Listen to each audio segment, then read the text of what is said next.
Introducción. Baeza nos permite conocer su mundo en relación al diseño.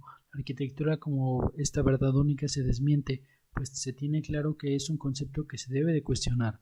Todas estas técnicas espaciales que a través del tiempo van cambiando deben mantener siempre la serenidad.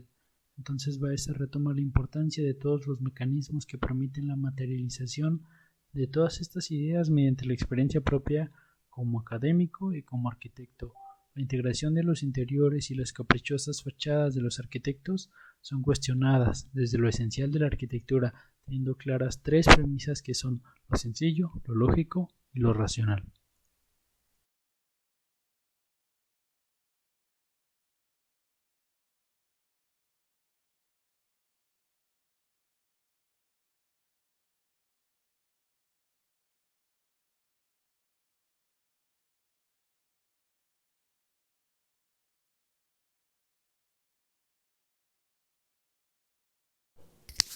Sobre arquitectura, la manzana y la hoja, de cómo una arquitectura no hay verdades inconcusas.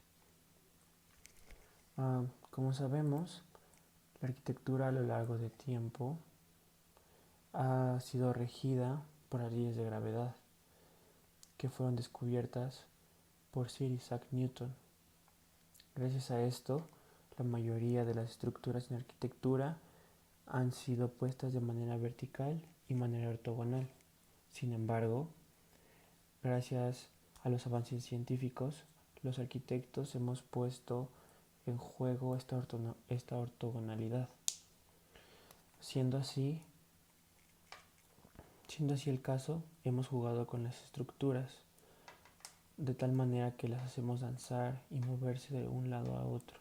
Al empezar a jugar con las estructuras, también provocado que las fachadas empiecen a moverse. En la antigüedad, la fachada era la combinación de la estructura con un muro, en donde solamente había huecos. Sin embargo, al empezar a mover las estructuras, se ha visto que la fachada se ha dejado a un lado y por consiguiente solamente es un capricho arquitectónico en donde la estructura y esa fachada no conviven de una manera armónica. De jambas y dinteles y alféizares, de cuando las fachadas eran los muros mismos. En la actualidad podemos ver que se busca abrir la arquitectura a la intemperie. Sin embargo, hemos dejado a un lado el cobijo de los muros, que nos hace sentir protegidos. En este caso, los elementos que nos ayudarán a demarcar el paisaje son las ventanas. Son aquellas las que nos darán pauta y nos mostrarán la belleza de algún lugar, de algún espacio. En este caso, habría dos vertientes en las ventanas. Una en donde dejamos y permitimos que la luz y el aire entren al espacio y envuelvan ese espacio del que estamos hablando, o solamente controlamos la luz y el aire a partir de esos grandes ventanales. Enseñar a buscar la belleza de cómo proyectar. Al enseñar a buscar la belleza a través de la razón, podemos lograr que otras personas encuentren el sentido de la arquitectura y puedan desarrollar habilidades únicas. Podríamos decir que la arquitectura se debe de enseñar a través de emociones y sensaciones, mediante experiencias que enriquecerán nuestro lenguaje y nos permitirán buscar esa belleza, y esta belleza la encontraremos a través de la razón, como con el método que los periodistas americanos lo ocupaban con las 5 Ws: Who, What, Where, Why and How. Y esto nos ayuda para interpretar y analizar cada uno de estos aspectos. Facies sobre la fachada en arquitectura. La fachada a lo largo de la historia ha sido un muro en donde la estructura y la composición se encontraban. Actualmente los arquitectos han desarmado y han hecho lo que quieren con las fachadas. Esto quiere decir que estas fachadas no conviven con el edificio o con la edificación en sí. Antiguamente en los tratados de arquitectura incluso se le daba una relevancia a la fachada. Eh, en los tratados clásicos de arquitectura podemos ver cómo predomina el dibujo de fachadas. En cambio, a nuestros días solo vemos muchas plantas arquitectónicas y muy pocas fachadas. Mecanismos de arquitectura. Trucos de la arquitectura.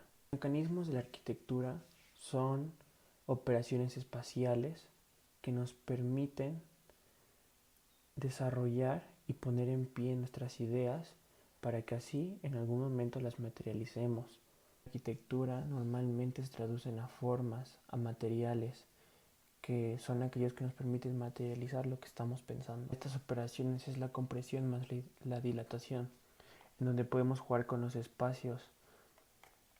Cuando hablamos de compresión espacial es cuando el horizonte predomina y eso hace que el usuario o los habitantes se sientan enclaustrados. Por eso que debemos también jugar con lo vertical.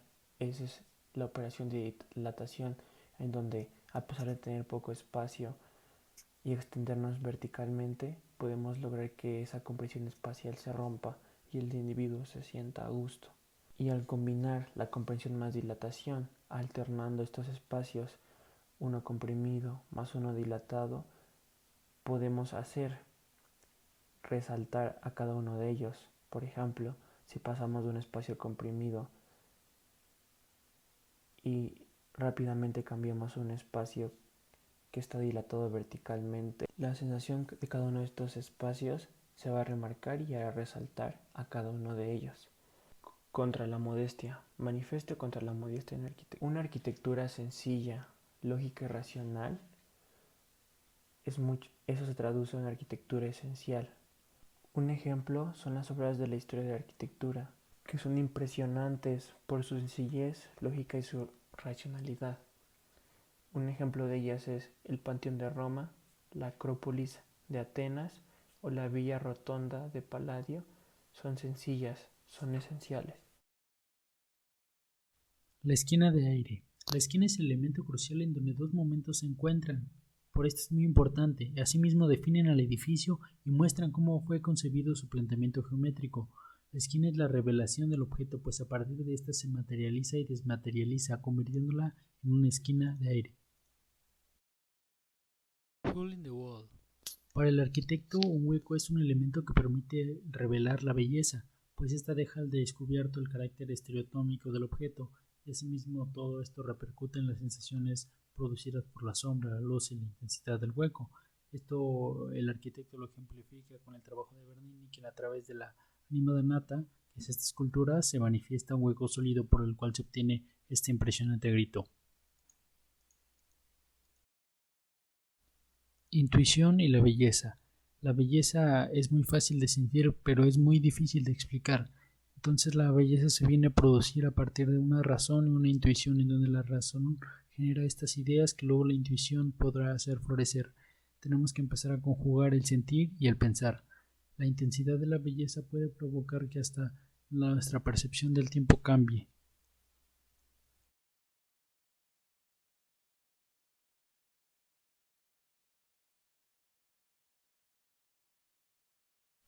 El ojo del arquitecto. Las obras no siempre son mostradas al mundo con estas condiciones que el arquitecto pretende, porque siempre debe de ser esencial tener un buen fotógrafo que pueda transmitir estas intenciones que el arquitecto quiere.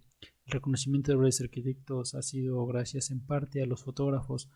El libro nos da algunos ejemplos, como Armando Salas de Portugal, que fue el fotógrafo de toda la obra de Barragán, de Richard Nickel, que fue el fotógrafo de la obra de Mies van der Rohe.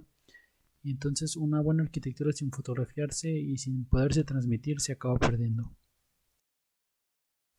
Carta a Sui Fujimoto. La lógica que busca Fujimoto procede de la razón para buscar la belleza. Él tiene tres conceptos esenciales que son el asombro, la sorpresa y la provocación, que estos deben de tener toda arquitectura que pueda ofrecer sensaciones espaciales. Él enseña a proyectar siempre mediante un ejercicio intelectual en donde toda arquitectura no sea resultado de una ocurrencia o casualidad.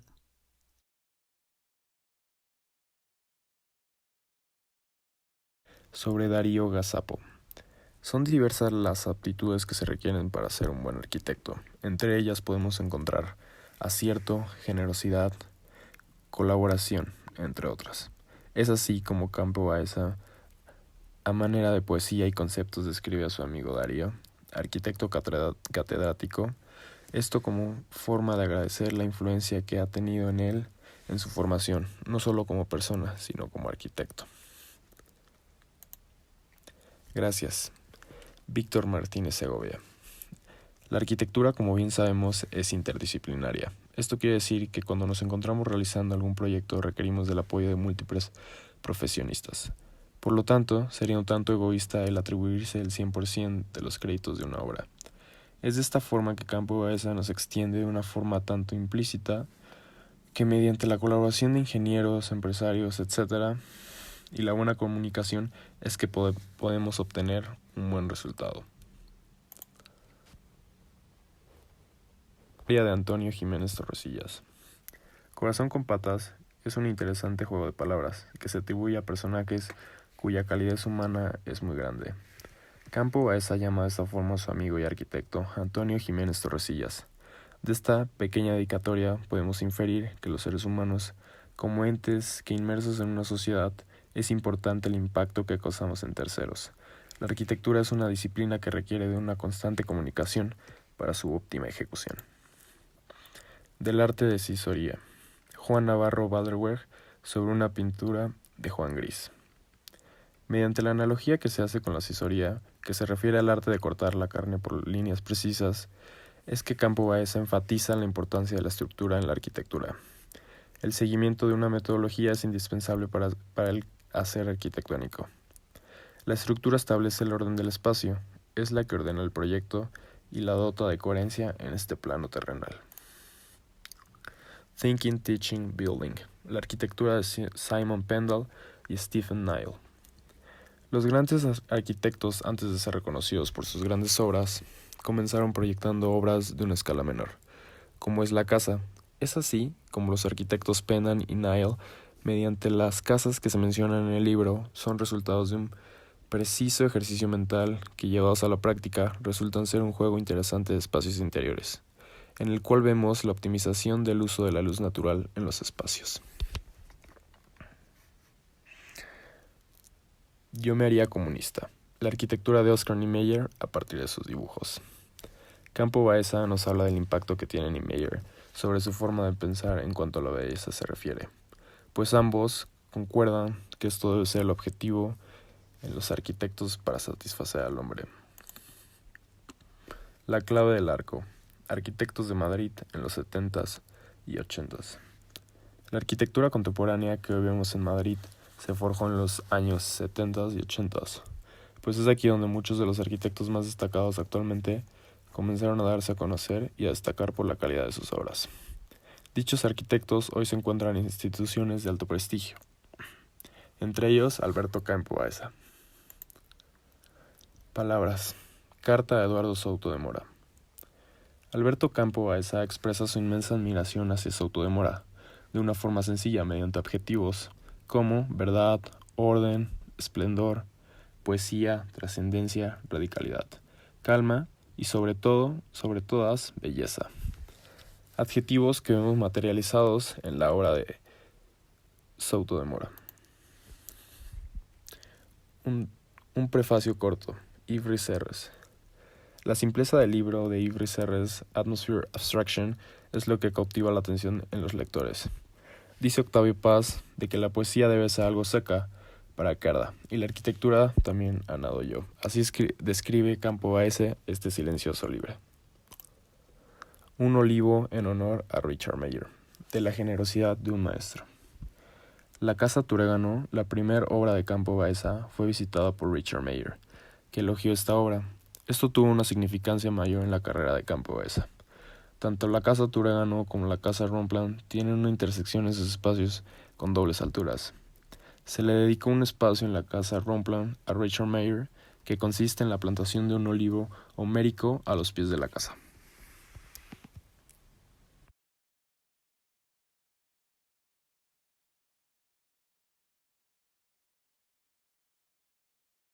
Nuevo atrio de Alhambra, por Álvaro Siza y Juan Domingo Santos. Los arquitectos desarrollaron un proyecto arquitectónico en Granada, España, un nuevo atrio que es descrito por Alberto Campo como una gran solución arquitectónica respecto al concepto de adherirse al contexto, y que funge como una estructura combinada a la naturaleza, rescatando el bagaje cultural detrás del proyecto, un pasado y un presente. De tal forma, Alberto se refiere a ellos como una interpretación del cuadro Noli me tangere, expresando que el nuevo objeto arquitectónico no toca la preexistencia. Vértigo, un pabellón en Lisboa, por João Quintela más Tim Simón. Dos jóvenes arquitectos revolucionan una idea para generar con piezas de una vieja nave industrial que hace función a un pabellón, una caja dentro de otra caja, que puede transformarse en cualquier momento, un objeto arquitectónico versátil. Asimismo, nos provoca un tema de reflexión, ya que podemos ver que con el paso del tiempo y una visión cambiante de cada usuario nos hace modificar un espacio arquitectónico que responde a la necesidad particular en tiempo y forma. Al final, la realidad coincidirá con la abstracción absoluta y se cerrará así el círculo entre la nada y el infinito. John Wheeler. Aladino. Álvaro Catalán de Ocón. Últimas obras expuestas en Madrid. Rayola es un taburete de mármol que forma mesas cuyas dos superficies son de tamaño y forma variable, creando una retícula geométrica para generar la ficción de un suelo flotante, refiriendo a Álvaro como a los 3 dedos de Dios de Rodin. El tótem lo podemos ver al fondo, que consiste en un grupo de esculturas luminosas a partir de perfectas pirámides y esferas, cubos, que al iluminarse reflejan la luz y producen un intrigante juego de vacíos y llenos. La casa de Apolo. Una casa alrededor de un árbol. Carlos Nogueira. Carlos Nogueira, artista contemporáneo de Portugal, más que un artista, juega el papel del arquitecto, ya que fusiona temas relacionados con la escultura y la arquitectura, traduciendo el soneto 13 de Garcilaso de la Vega. El objeto se encuentra en el Parque de las Esculturas de Santo Tirso. Alberto nos sugiere adentrarse a la caja blanca para sentir la experiencia y ver brotar las lágrimas de Apolo, que hacen crecer un bello árbol en que Dafne se convirtió. Fowler, Lawn Chair, por Martin Van Severen. Alberto le hacen un cuestionamiento de cuál es su pieza favorita. Él define como pieza extraordinaria a Lawn Chair de Martin Van Severen, ya que responde a los preceptos de Vitruvio, que conforman la Utilitas por su gran función para descansar cómodamente, Firmitas por su increíble proceso de elaboración en acero para mantenerla estable, Venustas por su gran estética cromática y simpleza en sus trazos. Negras Torres Negras, Torres Magma de Apartamentos en Monterrey, por Gilberto L. Rodríguez. Negras Torres Negras es un ambicioso proyecto que efectúa placas cerámicas gigantes y que juegan en horizontal y vertical para dar una sensación de que son granito tratado en fuego. Por eso se le llama Torres Magma. La profundidad en sus vanos acentúa el color negro de sus fachadas en las torres, cumpliendo como terrazas para los apartamentos y que sigue un lenguaje formal con una cromática muy oscura. Una casa buena, bonita y barata, por Alberto Campo. Casa Gaspar. Es importante entender que la arquitectura es un estudio sólido y que es respaldada por una investigación, y que sirve como un basamento para el desarrollo progresivo de una obra arquitectónica. En diversas sociedades existen personas que prefieren planificar por su propia voluntad un objeto arquitectónico, dando como resultado a una mala ejecución. No hay proyectos malos, hay decisiones malas. Alberto Campo transmite las necesidades de un usuario para dar una mejor solución al objeto arquitectónico, para dar una casa buena, bonita y barata. Variaciones de Bach en Lyon. Paul Enseignement de Lyon en Marruecos. 3 jóvenes arquitectos, conformados por Siana, Alkebesh y Kitani, desarrollan un proyecto de una ciudad universitaria de Lyon, un conjunto de edificios diferentes pero con un mismo lenguaje, en cromática, proceso constructivo, conformando por calles, plazas, una arquitectura muy contemporánea, pero que no olvide las raíces culturales, elementos de luz y sombra, interpretadas como las partituras de Bach. Asimismo, es un proyecto que unifica lo preexistente y las raíces en cromáticas, sistemas constructivos, y que lo transforma a una arquitectura contemporánea y que responde bien a la época y el lugar sin alterar el contexto. Baeza nos vuelve a recordar que la arquitectura está por encima de ser simplemente formas, puesto que es el resultado de una serie de ideas que se expresan mediante la forma. Es decir, estas son ideas materializadas que van siempre en relación al hombre. Hay que tener un razonamiento, hay que pensar para crear, porque las formas se pierden, pero las ideas son eternas. Es decir, que sin ideas la arquitectura sería vana y vacía. La caricia y el silencio. Esta es parte de una conferencia y una exposición de David Chipperfield en Madrid. En la primera imagen, el arquitecto muestra cómo una arquitectura contemporánea actúa sobre una arquitectura histórica, manteniendo una perfecta continuidad y respondiendo a ritmos, medidas, escalas, manteniendo esta sensación de que la abraza. Esto es en la Galería James Simon en Berlín. Por otro lado, muestra el Museo Jumex, en donde está rodeado de una serie de edificios que se quieren hacer notar y es proyectado con el silencio.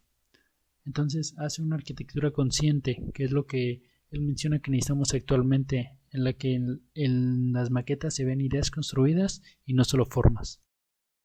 Capítulo 5. Varia. En este capítulo, Alberto Campos Baeza nos habla un poco más allá de arquitectura, como son pinturas, recomendaciones de libros y experiencias propias. Las lágrimas de Van der Weyden.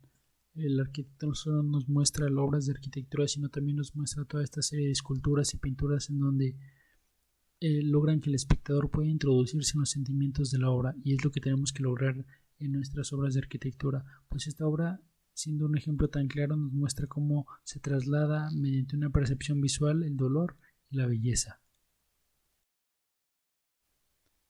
De las meditaciones de Marco Aurelio, Baeza no solo nos comenta su atracción por la pintura, la escultura, sino también por la parte literaria, y nos comenta la atracción y el gusto por un libro de Marco Aurelio, de que es de meditaciones, en donde estos reflexiones y escritos que tiene son verdaderamente maravillosos, y muestra el disgusto hacia las traducciones que tiene este libro, puesto que complican lo que ya se dice con firmeza y claridad. En Tres patas para una mesa, habla cómo los mejores alumnos al terminar su carrera no saben qué hacer con su vida, y él les responde: construir, escribir y enseñar.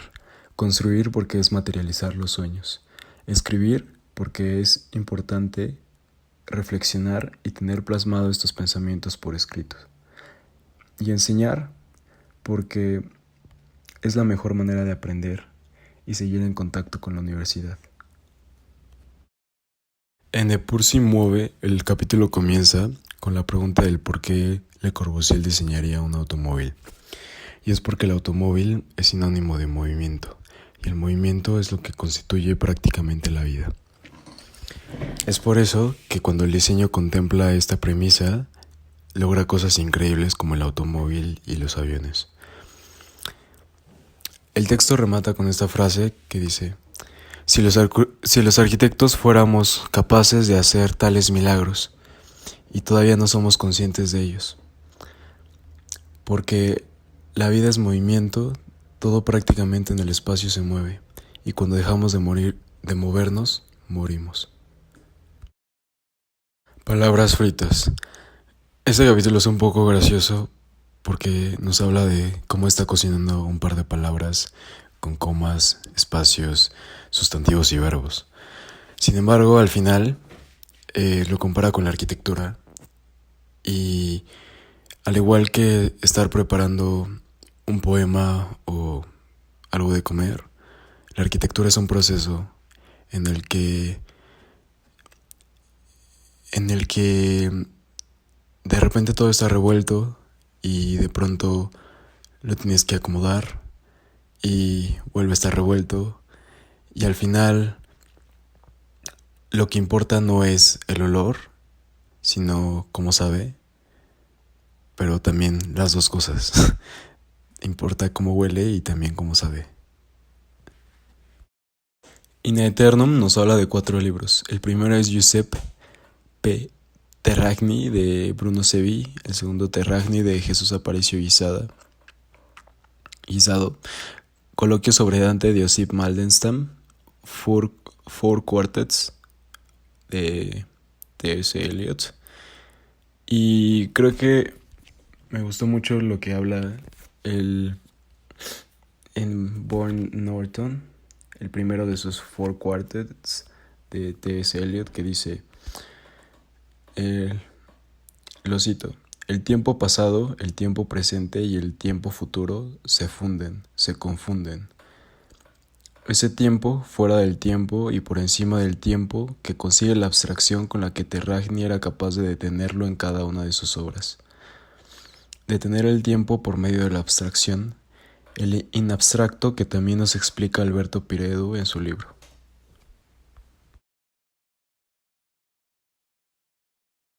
El aposentador, la cortina y el fin del mundo. Veamos las pinturas de Velázquez, y en cómo el brochazo que resume y concentra toda la luz justo en medio del cuadro, resume prácticamente su pintura. Y es que no es la luz de la que hablamos, sino de lo que toca la luz, y en cómo congela el instante, en cómo crea pinturas, recuerdos y sueños. Y es que sin ellos se acaba el mundo.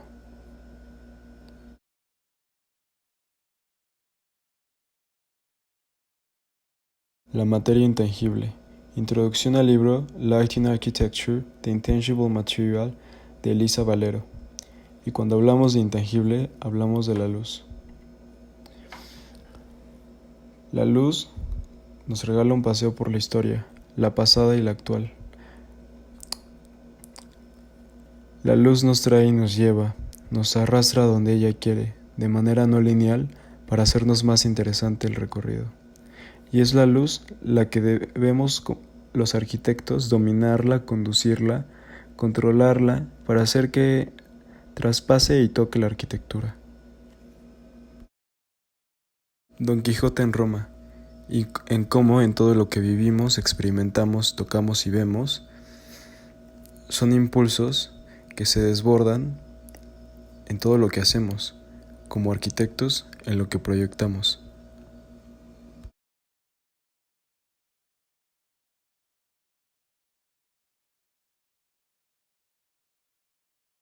El libro nos hace entender de una manera muy poética que la belleza es resultado de un ejercicio intelectual conjugado con la imaginación y la intuición, en donde debe de haber un trabajo y una investigación antes de comenzar a proyectar y proponer formas.